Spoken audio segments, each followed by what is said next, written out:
आज एक ऐसी टॉपिक पर बात करते हैं जो थोड़ा सेंसिटिव तो है, लेकिन मॉडर्न सलाह और हजारों साल पुरानी समझ के बीच कहीं फंसा हुआ है।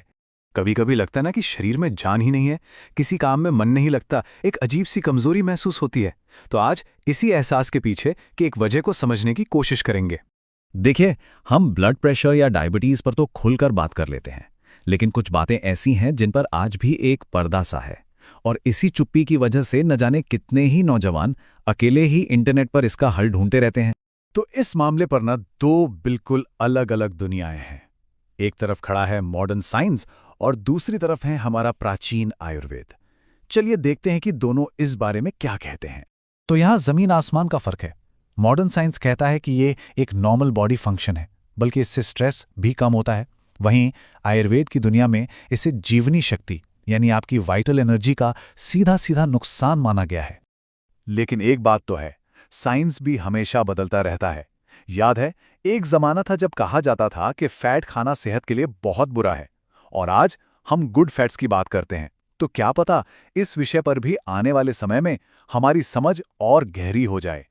अच्छा, तो ये आयुर्वेद बार बार जिस जीवनी शक्ति या वाइटल एनर्जी की बात कर रहा है, ये आखिर है क्या भला? चलिए इसको थोड़ा आसान भाषा में समझते हैं। इसको ऐसे समझिए कि शरीर तो एक हार्डवेयर है और जीवनी शक्ति उसका सॉफ्टवेयर। आंखें हमारे पास हैं, पर देखने की जो ताकत है वो यही शक्ति देती है। कान हैं, पर सुनने की क्षमता इसी से आती है। ये सिर्फ फिजिकल एनर्जी नहीं है, ये आपका कॉन्फिडेंस, आपकी विल पावर, आपकी क्रिएटिविटी भी है। आयुर्वेद में एक बहुत ही कमाल का उदाहरण दिया गया है। वो कहते हैं कि अच्छी डाइट, नींद और एक्सरसाइज ये सेहत की इमारत के 3 पिलर यानी स्तंभ है।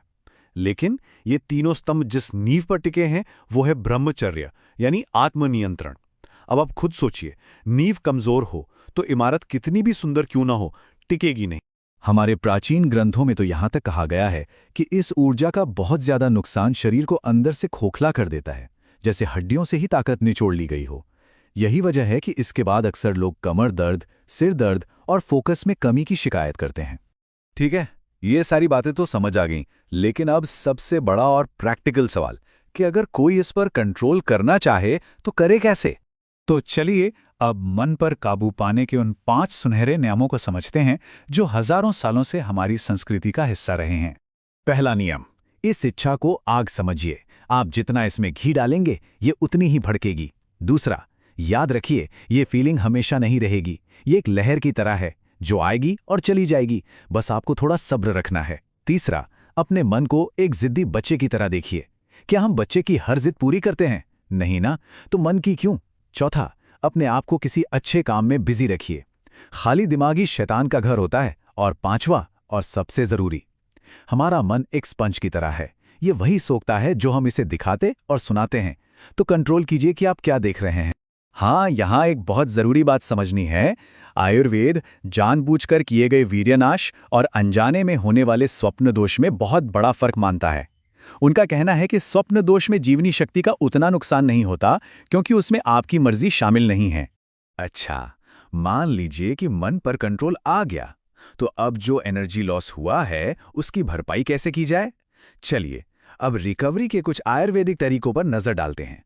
लेकिन रिकवरी से पहले एक गोल्डन रूल है। आप किसी ऐसे घड़े में पानी भर सकते हैं जिसके नीचे छेद हो। नहीं ना, पहले छेद बंद करना पड़ेगा। ठीक वैसे ही शरीर में ताकत भरने से पहले ऊर्जा के लॉस को रोकना सबसे जरूरी है।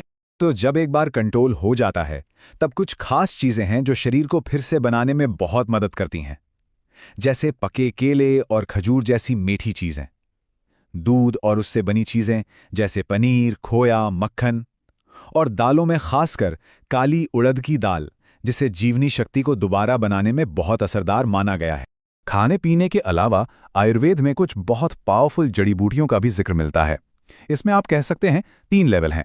पहला, एक अच्छी शुरुआत के लिए अश्वगंधा और शतावरी का कॉम्बिनेशन।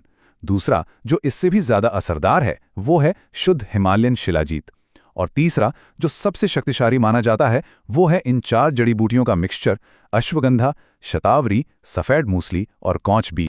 लेकिन यहां एक बात का खास ध्यान रखना है, एक बार में इन तीनों में से कोई एक ही ऑप्शन लेना है। उसे कम से कम 3 महीने तक इस्तेमाल करें और फिर अगर ज़रूरत लगे तो दूसरे ऑप्शन पर जाएं। एक साथ सब कुछ लेने की जल्दबाजी बिल्कुल ना करें। तो आखिर में ये पूरी बातचीत हमें एक बहुत गहरे सवाल पर लाकर खड़ा कर देती है कि असली ताकत शरीर की इच्छाओं को पूरा करने में है या फिर मन को अनुशासित करके उसी ऊर्जा को किसी बड़े लक्ष्य की तरफ मोड़ने में। इसका जवाब शायद हर किसी को अपने लिए अपने अंदर ही खोजना होगा।